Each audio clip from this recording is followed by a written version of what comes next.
I know humility is a virtue, but if I don't stand up for myself, won't other people just take advantage of me? Well, Yogananda emphasized that truth. He said you mustn't become a doormat for other people.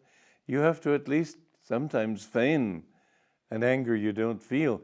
There's a story he told about a cobra who used to kill people in a village, and a saint came and converted the cobra to ahimsa, or nonviolence. And so the cobra would not kill anybody. And when the children discovered that he wasn't hurting anybody, then they started taking advantage of it and threw stones at it and beat it with sticks, and the cobra just meekly took it. When the saint came back to see how his cobra devotee was doing, he found him near death from all these blows. He said, "What happened to you?" He said, "Well, sir, this is what comes from practicing your teaching of nonviolence." And then the saint said, "Well, you silly thing, I told you not to strike, but I didn't tell you not to hiss." So sometimes you have to hiss. Sometimes you have to protect your integrity. And sometimes humility doesn't mean that you don't stand up for yourself, but it means that you give yourself to God and that it's Him you're really standing up for. Humility means not self-abasement. I think I've said this before.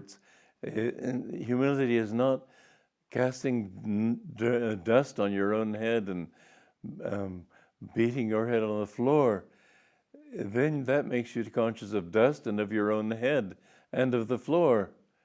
You have to get rid of thinking of yourself, and that's what ego's about. It's not so easy. Humility is usually a put-up job. I remember this minister in college, the sort of campus minister, and every time we'd see him, he'd say, "Hello."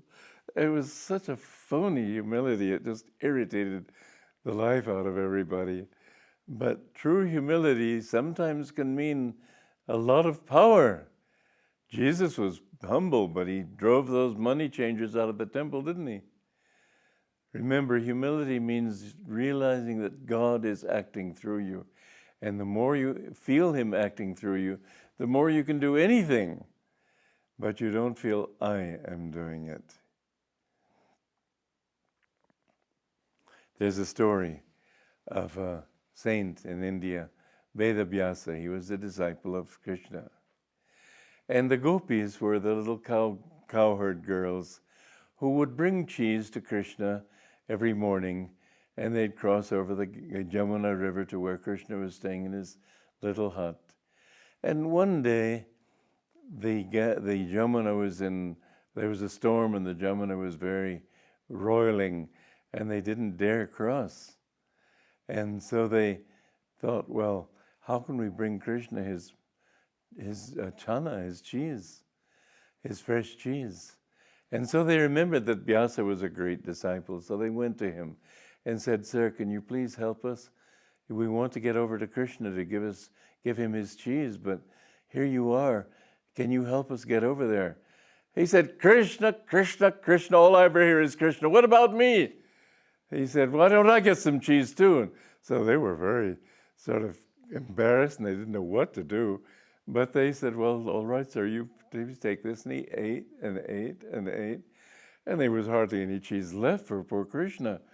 And then he got up somehow from his seat and staggered his way over to the Ganges and said, to the Jamuna, and he said, "Oh, River Jamuna, if I have not eaten anything, divide and part."